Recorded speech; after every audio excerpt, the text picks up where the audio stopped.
Hello student, this Akanksha Sharma. You are watching my YouTube channel. और ये question है आपका next question, name the exception to full disclosure principle. तो full disclosure principle student मैंने पहले explain किया है आपको। फुल डिस्क्लोजर प्रिंसिपल कहता है कि कोई भी इन्फॉर्मेशन हाइड में नहीं रखनी है। जो भी इन्फॉर्मेशन है वो आपको सब बता देनी है, ठीक है। अपने यूजर्स को, जो भी आउटसाइड पार्टीज आपसे इंटरेस्टेड है उनको सब इन्फॉर्मेशन बता दें। लेकिन उसका एक्सेप्शन क्या है, उसका जो उसी का जो क्या कहते हैं फुल डिस्क्लोजर का कोई अगेंस्ट बोल लो या फिर उससे जो उसके कुछ हद तक उसे सहमत नहीं है, तो वो है आपका मैटरनिटी प्रिंसिपल। मैटरनिटी प्रिंसिपल कहता है कि जो भी इंफॉर्मेशन यूजर्स के लिए यूजफुल हो बस वही बतानी है, अदरवाइज एक्स्ट्रा इन्फॉर्मेशन कोई बताने की जरूरत नहीं है। तो जो भी उसके लिए यूजफुल हो, जिस भी प्रोडक्ट के लिए या किसी भी चीज़ के लिए वो आपकी फर्म से, जो भी यूजर्स आपकी फर्म से जुड़ा है और उससे रिलेटेड, उस प्रोडक्ट से रिलेटेड जो भी इंफॉर्मेशन है बस आप वही बताएं, एक्स्ट्रा की जरूरत नहीं है, ठीक है।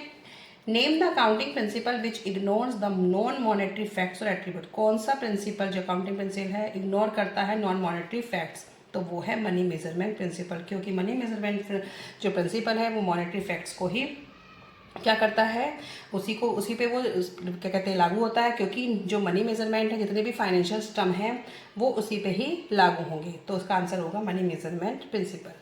A creditor of 7,000 is settled by a final payment of rupees 6,500. How will it affect the capital? It means creditor 7,000 के थे और सेटल्ड कर दिए हैं 6,500 से। तो इसका जो अकाउंटिंग इक्वेशन पे क्या इफेक्ट होगा, तो जो डिफरेंस आया है 500 का, क्योंकि 500 से सेटल करे हैं तो 6,500 से क्रेडिटर को कम कर देना, ठीक है। सॉरी, 7,000 से क्रेडिटर को कम करना और 6,500 का आप पेमेंट करेंगे कैश से, और 500 क्या हो जाएगा, 500 का आपको फायदा होगा क्योंकि आप कम दे रहे हैं। क्योंकि 7,000 पे करने थे लेकिन आप पे कर रहे हैं 6,500, तो आप 500 अपनी कैपिटल में इंक्रीज कर देंगे। लेकिन बस आपको ये तो मैं बता रही हूँ, आंसर आपको बस ये देना है कि how will it effect the capital. तो कैपिटल पे क्या इफेक्ट पड़ेगा, तो so capital will be increase by ₹500। तो 500 से आपकी कैपिटल इंक्रीज हो जाएगी, 7,000 से क्रेडिटर कम हो जाएंगे और 6,500 से आपकी क्या हो जाएगा, कैश जाएगा। What is compound journal entry, give an example.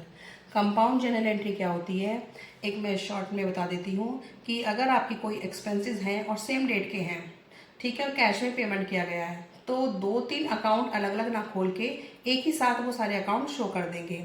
या फिर कोई इनकम है तो वो एक ही डेट की है और आपको पता है इनकम होगी तो पैसा आएगा, तो कैश अकाउंट को डेबिट करके उन इनकम्स को आप क्रेडिट कर देंगे। तब आपके एक से ज़्यादा अकाउंट डेबिट या क्रेडिट होंगे और सेम डेट पे हो रहे हैं, तो आप क्या खोल सकते हैं, compound journal entry. If a journal entry involve more than 2 accounts, when 2 or more accounts are debited and 1 or more account are credited, then it is compound journal entry, ठीक है। जहाँ पर 2 और मोर अकाउंट्स डेबिट हो रहे हैं और जहाँ पे आपके 1 या 2 अकाउंट्स आपके क्रेडिट हो रहे हैं, तो उसे क्या बोलते हैं, compound journal entry. For example, firm पे वेजेस 2,000, रेंट 6,000, सैलरी 2,000, 31 मार्च। तो 31 मार्च को तीनों ही एक्सपेंस हो रहे हैं, तो wages account debit, rent account debit, salary account debit to cash account. तो आपको इस तरीके से ही ट्रीट करना है, सबको डेबिट कर देंगे। All expenses are debit according to nominal account. और क्या जा रहा है, what goes out according to real account, 10,000 आपकी असेट कम हो रही है, ठीक है।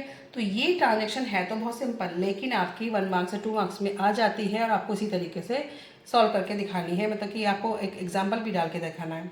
What is opening entry? Opening entry is the entry passed to carry forward all the balances of assets and liability of the previous year to the current year.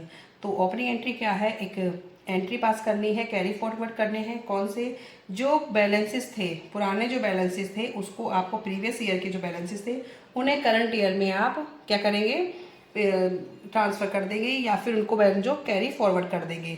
जो भी पुराने balance means पुराने debtor आपके firm के कितने थे, assets कितनी थी, लायबिलिटी कितनी थी, तो इसके लिए आपको सब इन्फॉर्मेशन ऊपर होगी। Normally started business with cash नहीं लिखा होगा तो आपको सब इन्फॉर्मेशन गिवन होगी, तो आप उन बैलेंसेस को जो प्रीवियस ईयर के उन्हें करंट ईयर में कन्वर्ट करेंगे और एंट्री पास करेंगे, उसी को बोलते हैं ओपनिंग एंट्री, ठीक है। तो आप इसकी ये जो डेफिनेशन है आप इसको लर्न कर लेना।